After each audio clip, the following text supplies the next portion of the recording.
God damn it, Cody. Cody from CNC's Customs here today, and what we're going to be working on is showing you guys how to do your paint work, How to fix that. how to fix all this up in here, and we'll be showing you everything from going down to the shop, getting the paint matches, and ultimately selecting a paint for it. So what do you think's going on here, Cody? It looks like it's really just the clear coats. Yeah, the clear coat's fading real hard. Chipping up and trashed. Yeah. Okay. So yeah, let's show these guys how to fix this yourself without having to go pay a body shop for that. Oh yeah. I mean, what do you think a body shop would charge to redo something like that with labor and equipment? I bet you it's probably Labor, 150, 200 bucks, right? A little more than that, actually. I mean, the shop that I used to go to, they charged about $60, $70 an hour, and then on top of all the paint, and if people who know about paint, you already know that's expensive. Yeah. You don't want to mess with it. So it's ultimately it's easier to do. I mean, it's not really easier, but it's more cost efficient to do it yourself, and hopefully you'll learn a thing or two from this video. Yep. All right, Cody here. We just arrived at the paint shop.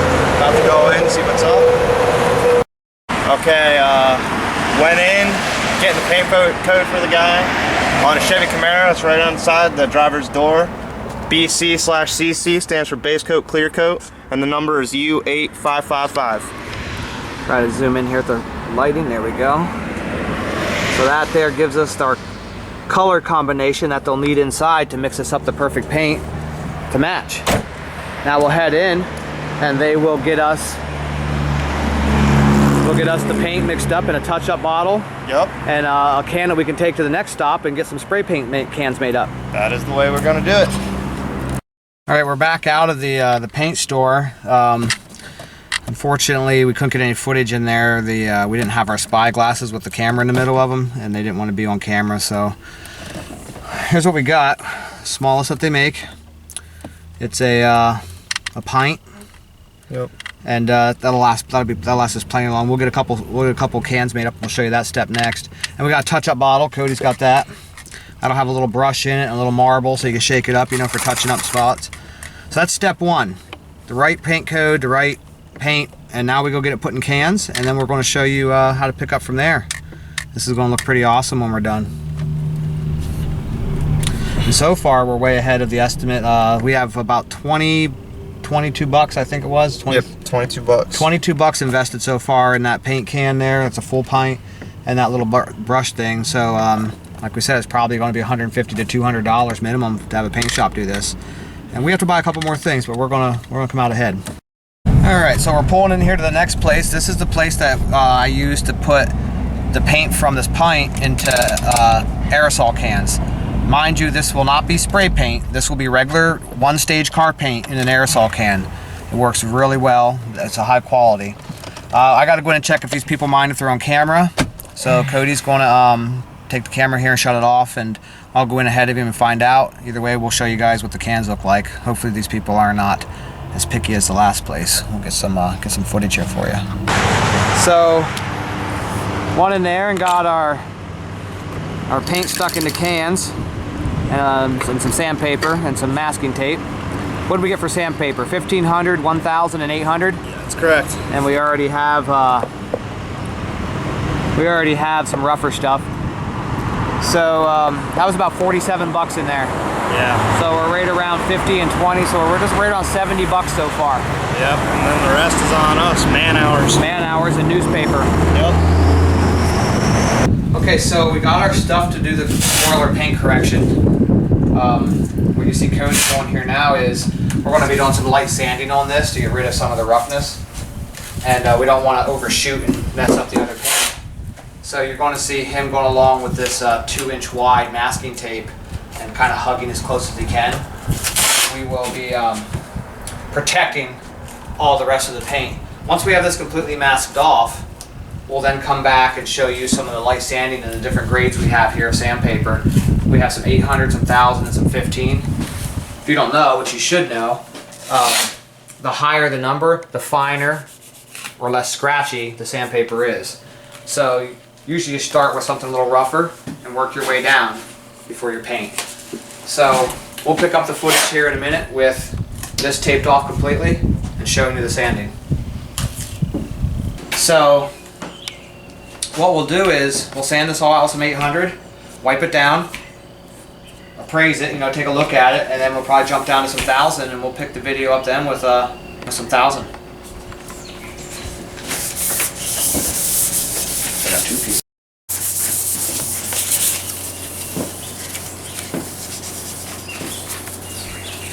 Feels pretty decent. We might not have to go over with 15. No. Might be able to end it with 1000. Yeah, just make sure it's nice and smooth where we want it.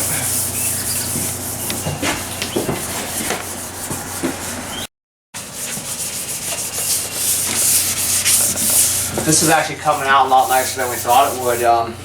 We may end up just being able to finish with some 1000. It's a very, very light clear coat issue, so once the clear coat's scuffed, it falls right off. And the rest of the paint we're just kind of lightly sanding because of any waxes or anything that might be make the paint we spray on it not want to stick. But actually, I think going to turn out really well. I believe so. So here we have a little gash.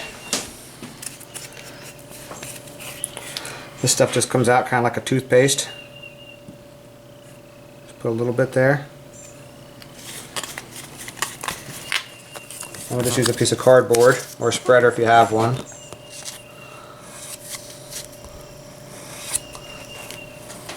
We'll let that set, and about 10 minutes that'll be ready to sand. We'll hit this with some 1000. Newspaper it off. Newspaper it off and get spraying. And we'll clean up a little bit and we'll spray.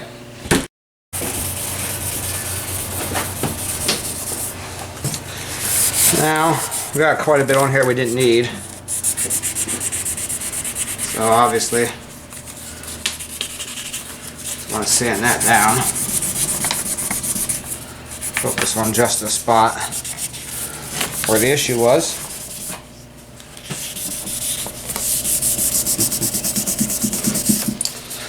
That way, it's all said and done here.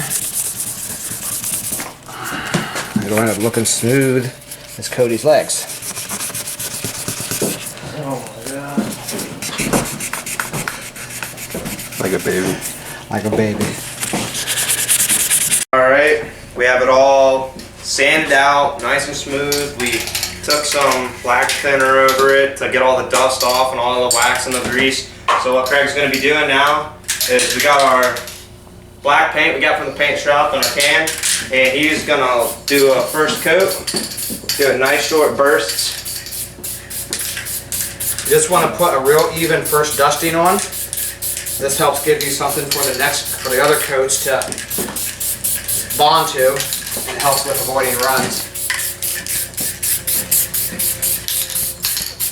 A little heavier there where we did the... What's nice is we're not changing colors. We're staying with black. We're staying with black, so it's not like we have to hide a whole lot. So as you see, that already looks pretty good. It's not obviously a full fit coat, so it's not glossy, but it already looks better than it did. Yeah, that's a lot better than it did. So I let that flash off for a few seconds. This has, you know, a spirit in it for thinner. It's probably, what, about 60, 70 degrees today, guys? Yeah, about. Josie's sweating on the forehead, so it's going to warm out. It's probably take about. So I'll have it fully flashed, I'd say, with the, well, at least the temperature it's in here should take about 10 minutes, 15 minutes. I just want to let it flash off a little bit and lay out. What's happening right now that we can't see is the paint's laying out. Gravity's, you know, forcing it to lay out a little bit. And now I can put the second coat on without as much fear of a run had it a heavy thick coat. And what we'll probably end up doing, believe it or not, with this is more than likely only 3 coats. Because A, we're not changing color, and B, this is not spray paint. This is automotive paint in a rattle can. Yeah.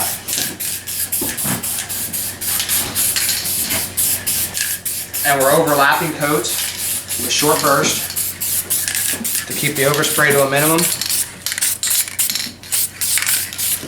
Now we'll let that lay out again, And the third and final coat will be a little heavier than these ones were, because that one's when we're gonna let it want to lay out and gloss. Okay, so here's the third and final coat. And this will be a little heavier.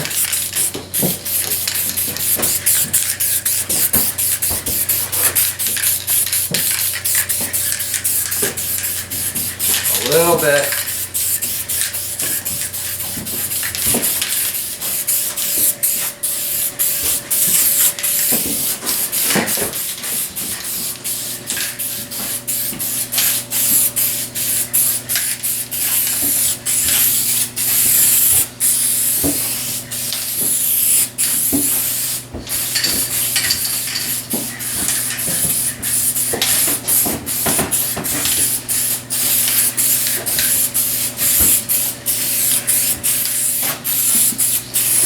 Here we go with the finished product. It's a little overcast out here today, but as you can see, it turned out really nice. We have a guy coming tomorrow to do some paint correction, you know, buffing, sanding, stuff like that, where it needs it, to try to correct the paint to be about as perfect as we can make it. And that rear spoiler looks really good now.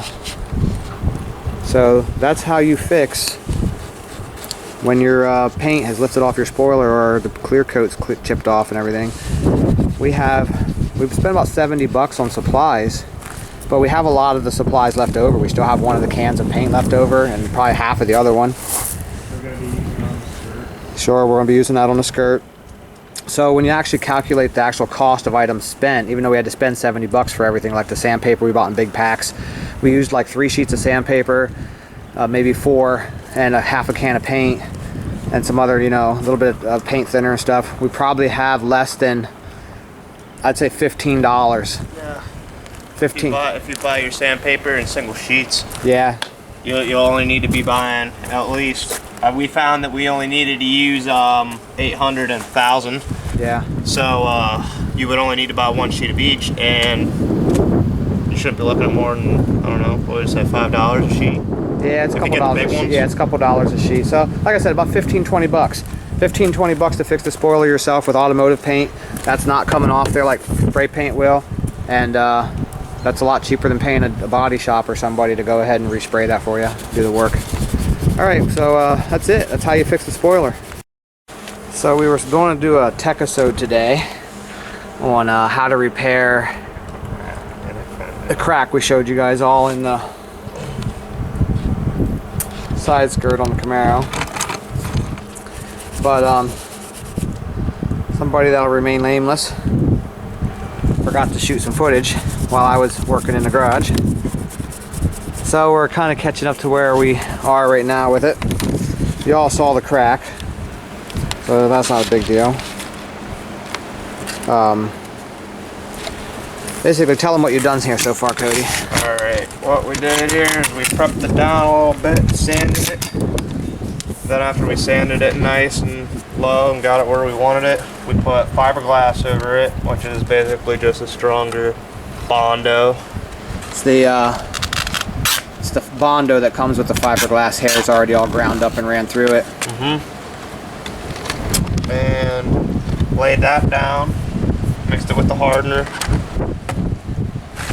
And after you lay it on, you let it dry and sand it down to smooth. And then if there's any other imperfections in it, like as you're gonna see, there's some down here. Depending on how big they are, mix up some Bondo, rub it in there good, and if it's just little imperfections, you can get some glazing putty in there. Okay. So why don't we pick up some footage here when you have it sanded down quite a bit to where you want it, maybe a little bit finer tuned, almost to where it's finished, to show them what it looks like. All right, we'll be back at you.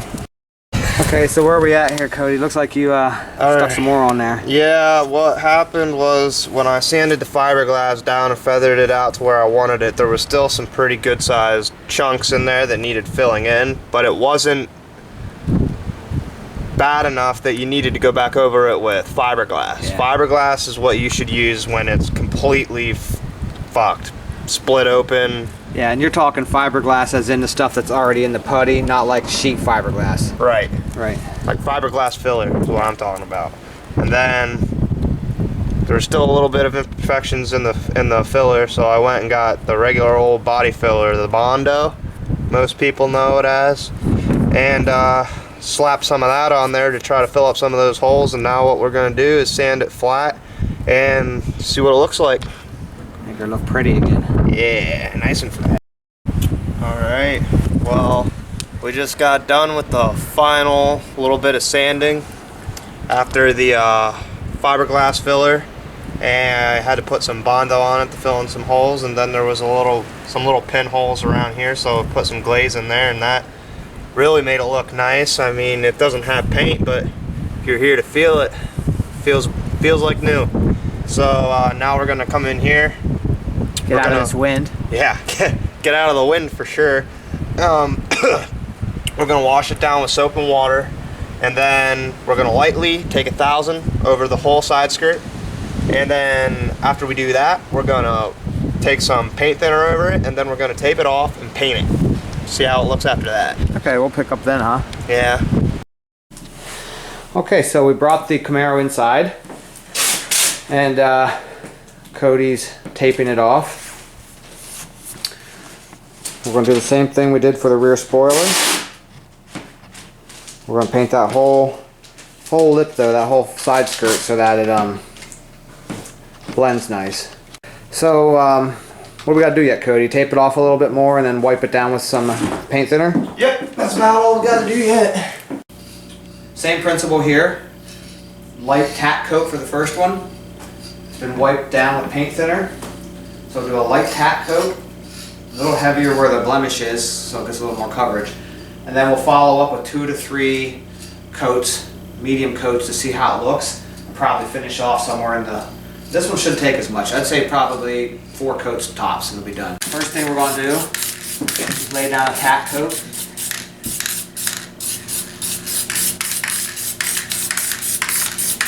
This is just a coat that gives the following coat something to bite onto. We're not looking for real any coverage here. Just an initial layer. Here we don't have to worry about going up too far with the mud flap. So we have our first tack coat down. It's sat for about 2 minutes. That gives a chance to flash off all the cutting agent, whatever they use in these nowadays. It's some sort of aerosol propellant and everything. Not turpentine, but it's something like that. It's just flashes off and evaporates pretty quickly. It's a little cooler out today, but you can see already, you can't even tell for the most part from a distance where that blemish was. This is covering up really good. So now we're going to go through the second coat. It's going to be a medium coat.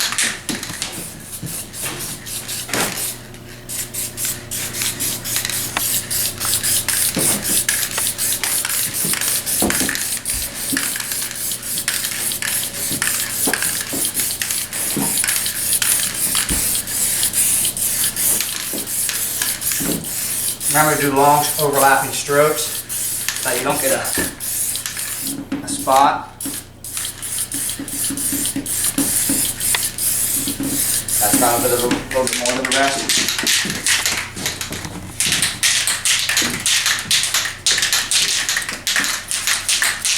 And we'll come back now in a few minutes. We'll let that set. We'll come back in a few minutes after I've done a few more coats and show you the final product.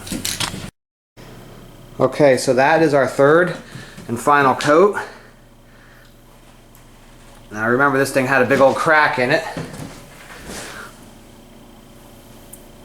And it looks perfect now. Not a crack, not a ding,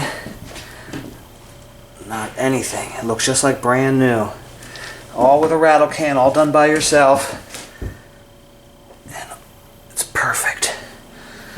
So that's the paint part of the project, Blackhawk. All right, we got the car cleaned and in the shop here in the warmth. So what we're gonna do now is we're gonna have our buddy Gary over here go over the car and do some paint correction. And since he's pretty much been doing this for a long time now. I'll let him explain exactly the difference between just a buff job and paint correction. Okay. So this is our friend Gary. He's been in the detailing and paint correction business for how long? On and off for probably about 20 years. 20 years. So we got an 02 Camaro here, and why don't you tell us some of the stuff that we may run into with a paint job that is 12 years old and has 150,000 miles on it? With a car with 150,000 miles and 14 years old. 12 years. 12 years, yeah. 12 years. Like basically, what we're looking at is a lot of paint chips from the road, from off the roads, from the stone chips and stuff, from flying all your trucks and everything else. Sometimes you get like a little bump and scrape on it. Parking lot. From the parking lots. And yeah, it's a little bit of everything. You know, sun fades it. You know, the elements. And black paint has its own unique pros and cons versus some other colors, correct? Oh, quite a bit, yes. Black is probably one of the most unique, but one of the worst ones. Personally, I hate black, but but once they are done up, they look wonderful. Yeah.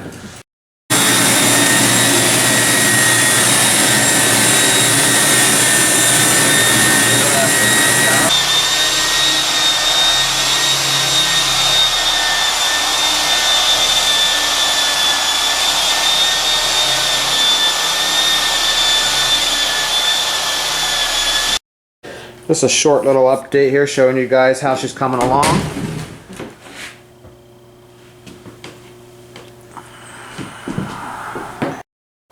Okay, so we're finishing up here. Gary, what are you putting on there? A little bit of a Canuba wax. Okay. To finish her off.